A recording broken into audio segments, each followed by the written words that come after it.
General Santos, Philippines, Ruthless Romero Duno is making his way to the ring. You heard that voice of the one and only Tattoo. I don't even know if he needs a microphone at the Blasco. There you see him coming in. Cuñado walking him up in that bright red shirt. I really want to. Sandman Boxing is his promotional company in the Philippines. Coming into some LL Cool J. Mama said knock you out, which is, oh, you're going to get Steve Kim's approval. So salama and or kumusta to everybody watching us in the Philippines. Salama would be thank you. So salama to everybody watching us. Or gracias. We'll go trilingual here. Well, actually, we got Bali Buffet. That's your own language, right? That's it. That's a completely different. Well, you and Mick Collins the other day were listening to some Irish music that there was no English in that. What was that? That was just. Man. That's just pure traditional Irish. It's the same language as English, but just a completely different accent. You'd think we were talking Chinese. It sounded like it. And here he is coming into the ring. His little brother Alda here, walking him in. Chimpa Gonzalez, the ever-present smile on his face. Don't let it fool you. Once he's in the ring, it is all game seriousness for him, but he has that smile, just a great personality, Steve. I think you talked to him a lot this past week. Absolutely has the Colgate smile. 4 bouts in 2006, all scheduled 8-rounders should he get past tonight. According to Robert Diaz, the head matchmaker for Golden Boy Promotions, he will now move up to 10 rounds after tonight. But again, still has business to take care of against Romero Duno. Coming into Tigres del Norte, this Chimpa, the man right there with the white hat, that is his father. Chimpa's half-brother is Cobrita Gonzalez, the former world champion. And there you see the man right there with the other white hat, that is his other brother, who is a law enforcement officer now, who had a great amateur career. There was talk about him possibly being a pro. Said no, decided to go law enforcement. He said with a stable career. But he's in his brother's corner. Good family orientation on him. The little kid in the glasses. His little brother Alda here. You talk about a great kid. He will tweet you back and tell you how awesome you are all the time. That kid is amazing, so he is. And he loves the sport of boxing. Every time I see him, he has a handshake for me and a smile on his face. He's a quality kid. Ladies and gentlemen, this is your main event of the evening. Set for 8 rounds of boxing for the vacant WBC Youth Intercontinental Lightweight Championship. Damas y caballeros, este es su combate estelar de esta noche. Pactado a 8 rounds por el campeonato vacante juvenil intercontinental de peso ligero del CMB. En un clásico, México contra Filipinas. In a boxing classic, the Philippines against Mexico. Presentado ustedes por Oscar de la Hoya's Golden Boy Promotions. La mejor cerveza del boxeo, cerveza Tecate Born Bold. Casa México Tequila, it's in the taste. Y Adriana's Insurance, es para todos. Sanctioned by the WBC Presidente del CMB, Mauricio Sulaimán. Supervisor in attendance, el supervisor en turno, Mo Nord. Y también sancionado por la Comisión Atlética de California, sanctioned by the California State Athletic Commission, Commissioner John Carvelli. Executive Officer Andy Foster. Your supervisor, Sean Wells. Your 3 judges scoring this bout in ringside. Sus 3 jueces, Carla Kais, Jerry Cantu, y el Dr. Lou Moret. And when the action begins, your 3rd man at the bell, el tercero en la superficie, Thomas Taylor. Ahora bien, amigos que nos acompañan a través de la señal de Estrella TV y los presentes desde el Teatro Velasco en Los Ángeles, California, Estados Unidos. Live from the Velasco Theater in LA, California, USA. Ajusten sus cinturones. Introducing to you first, the fighter standing in the blue corner. He steps in wearing white, gold, and black. His official weight, 134.6 pounds. Presentando ustedes en la esquina Tecate Azul, vistiendo calzoncillo blanco con oro y negro, con un peso de 134.6 libras.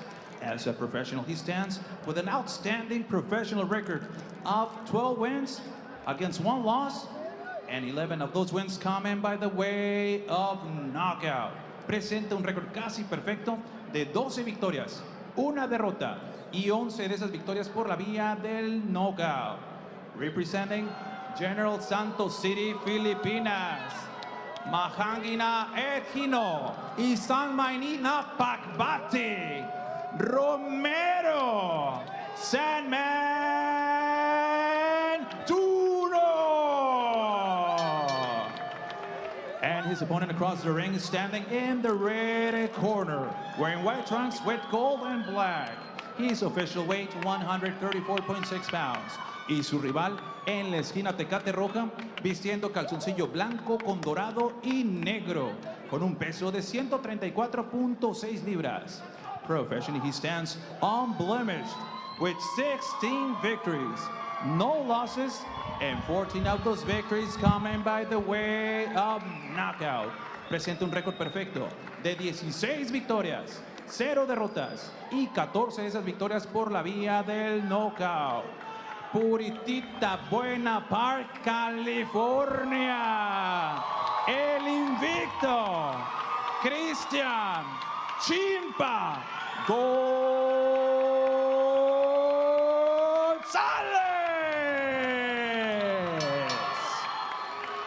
To give out the final instructions, here is Thomas Taylor. Tercera superficie con ustedes, Thomas Taylor.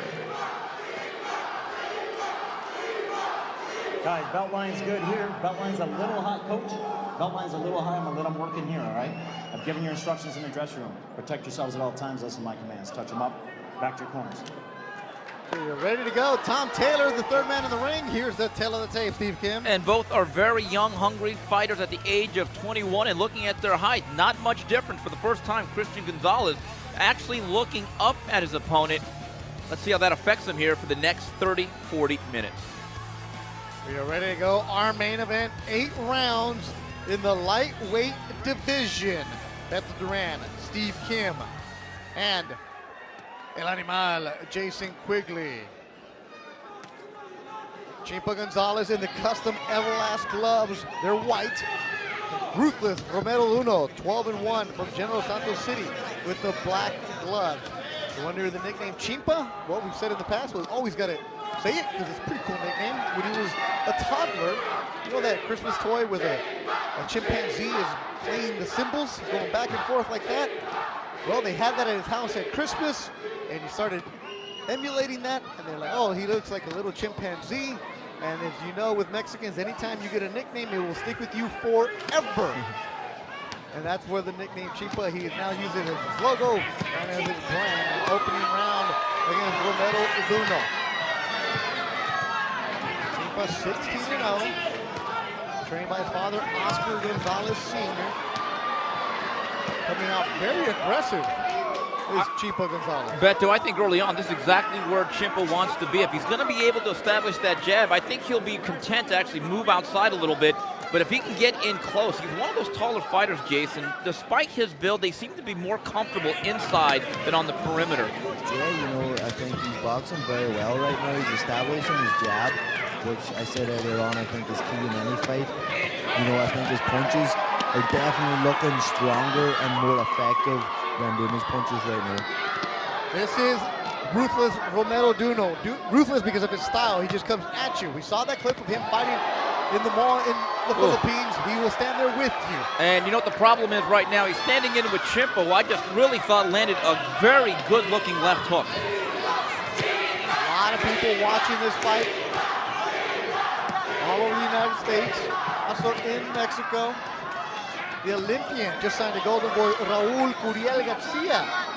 El Cougar, you know him at the gym in Carson, from Tamaulipas, Mexico. He's watching us in Lake Elsinore.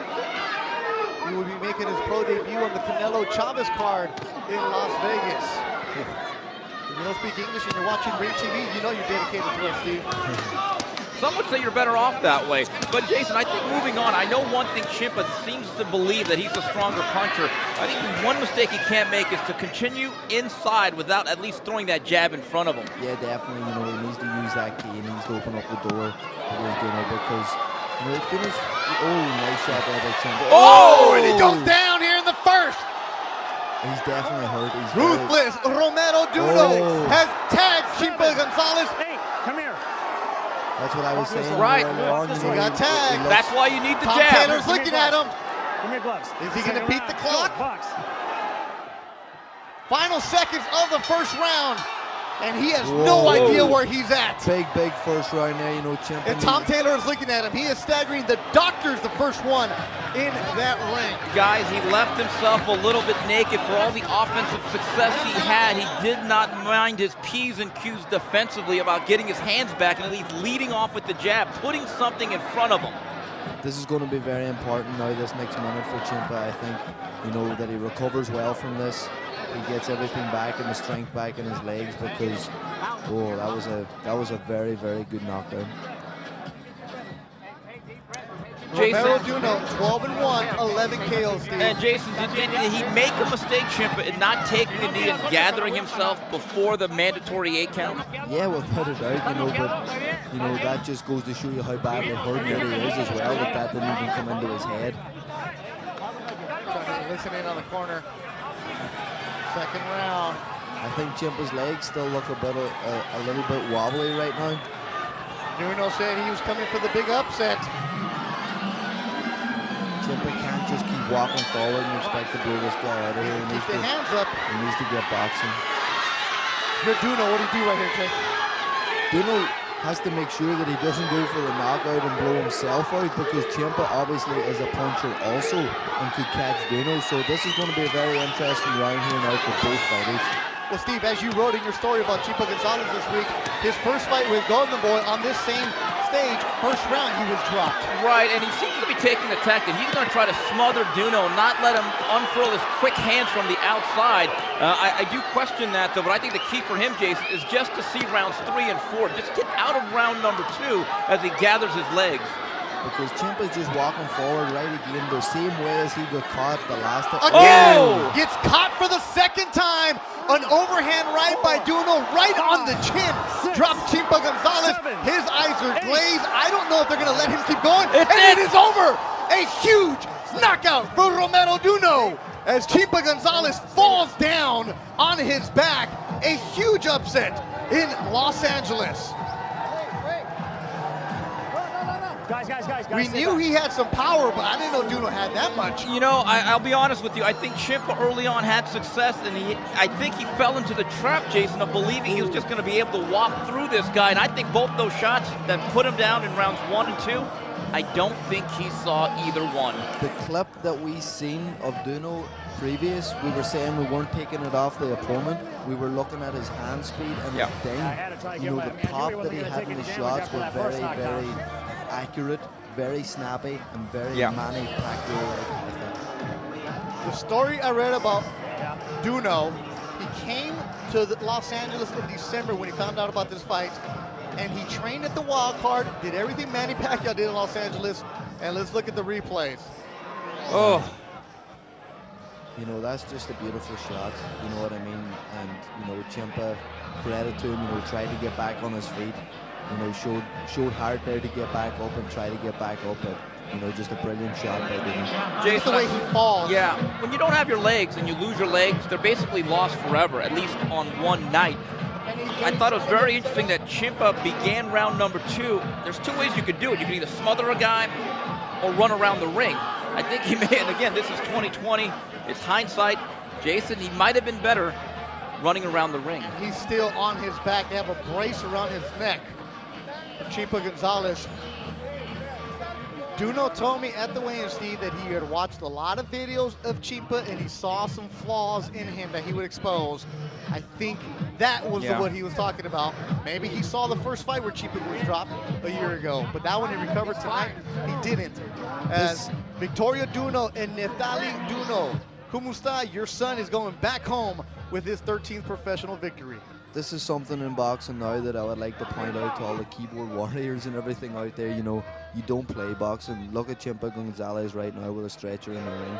You know, these boxers get in there and they leave everything inside those ropes. You know, no matter what people say or what people do, you know, this is a tough sport, and people put their lives on the line as soon as they step through those ropes.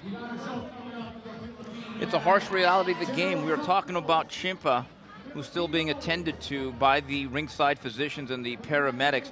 Perhaps graduating from this platform tonight, he got a dose of reality in shocking fashion. Duno now, all of a sudden, he is a player. He is certainly one to look out for. I still remember when Manny Pacquiao burst onto the scene way back in, I think it was May or July of 2001. He was an unknown fighter, even though he had won a couple of titles.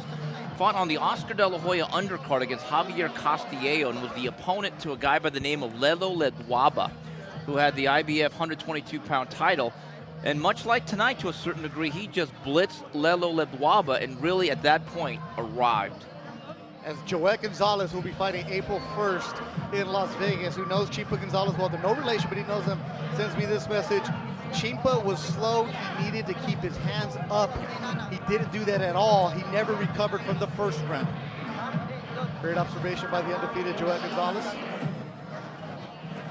You know, Ryan Scalia tweeted at us here, said that was a different Duno than the one that fought Alexiev in Russia.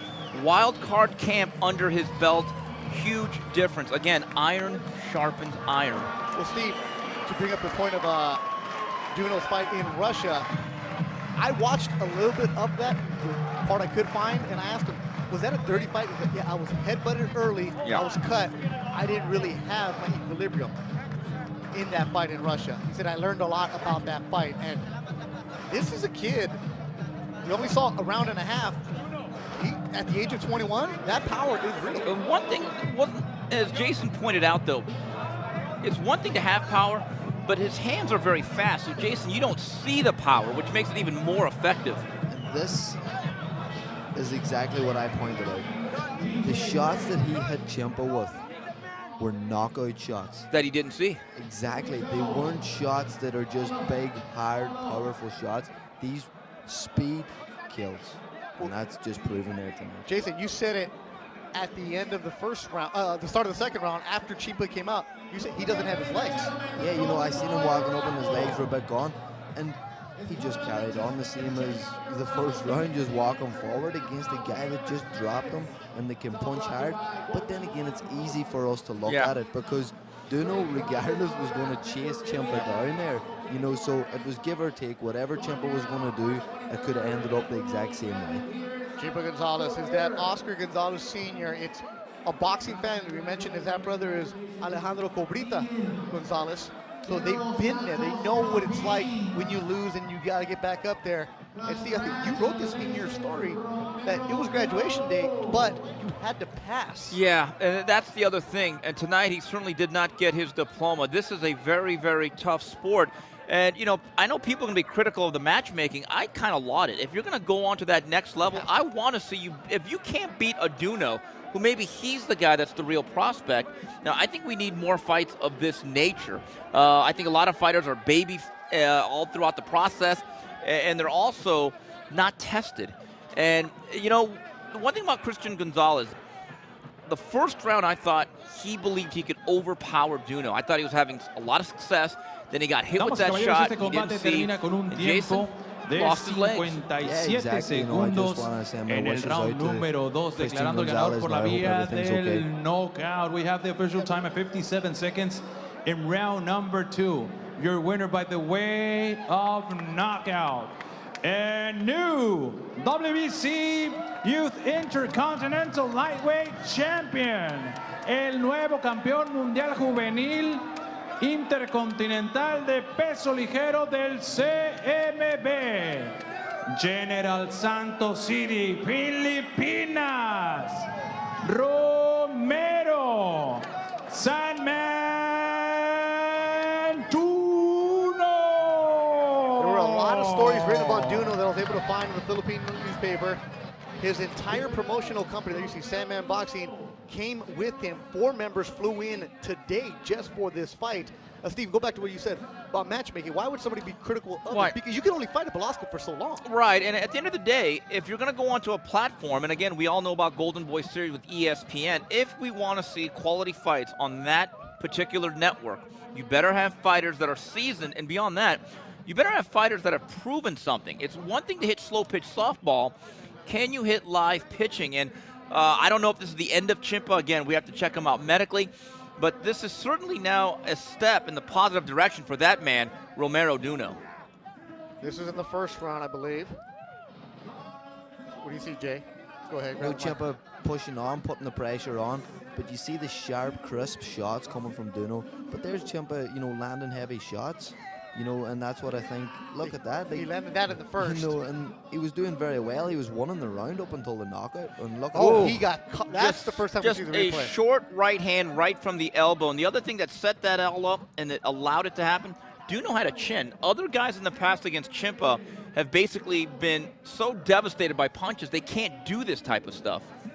that there's the kind of that there's real power. Hey, can we run it back to where the knockout happened, the first one? Because it happened so fast. This is the second one. That's the one at the end of the night. These are the kind of shots that just dropped you. You see everything drop. It's not as if he's hurt or wobbled. He's just gone. Yeah. The bodies, huh? Yeah, and Beto, go back to that last sequence, overhand right, short overhand right. If you're going to land or lean on a guy like the way Chimpa was, you got to be all the way inside. And let's look at the first knockdown. This is, as you said, Jason, Chimpa was controlling that round. Yes, he was one on the. Caught that. If we rewind it a little bit before that, because I think Chimpa landed a shot. Here we go. Here we go, into that corner. There's the shot Chimpa landed, and then boom. Oh, but you wow. see the way Chimpa dropped his lead hand coming in. He was looking for the right, dropped the lead hand, and got caught. And the other issue is you got to know when to punch at a certain distance. Yeah. In that particular sequence, Chimpa got caught in no man's land. You got to be able to punch where you're much more susceptible to hit the guy than not being hit, and I think that's exactly what happened to Chimpa. And then the second knockdown, again, if you're like I said, if you're going to lean on a guy, you got to be all the way on that shoulder to be able to smother that right hand. You need to be protected at all times, you know what I mean? And you need to know your whereabouts at all times, and that's exactly. And here is the shot that ended the night. He stood up, beat the count. It's going to be a right hand. Bang. See, his left hand was not up, and he also gave Duno some airspace to allow him to basically throw that can opener right hand. He has no idea where he's at right there. A lot of heart to even get up, but Tom Taylor, veteran referee, stops it immediately. But that's the scary part where he just falls back.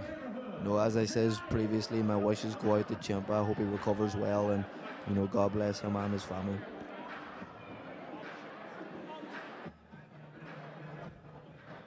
Well, little bonus action from earlier in the night.